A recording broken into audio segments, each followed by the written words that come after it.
Para maging snappy bilang criminology intern, kailangan ng kombinasyon ng disiplina, presence, at tamang pakikitungo sa tao. Heto mga practical na payo. Dumating ng mas maaga. Ihanda ang gamit at alam ang assignment bago pa utusan. Dapat laging maaga. Tansyado, malinis, maayos ang buhok. Ang unang tingin pa lang, may respeto na. Ayusin ang tindig at uniforme. Unawain muna ang instruction. Kung may di malinaw, magtanong agad ng maayos. Makinig bago kumilos.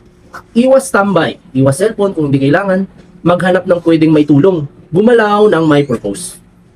Senior, kapwa intern at civilian, dapat laging may respeto, maging magalang sa lahat.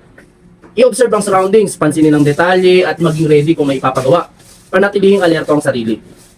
Normal mapagsabihan, ang snappy na intern natututo at ina-apply agad. Tanggap ang pagkakamali.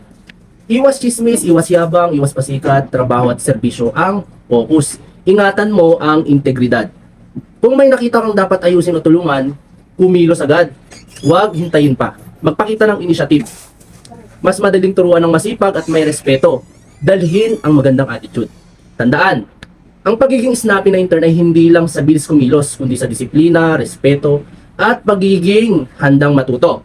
Ang magandang ugali ngayon ang magdadala sa iyo sa pagiging mahusay na opisyal bukas. Officer!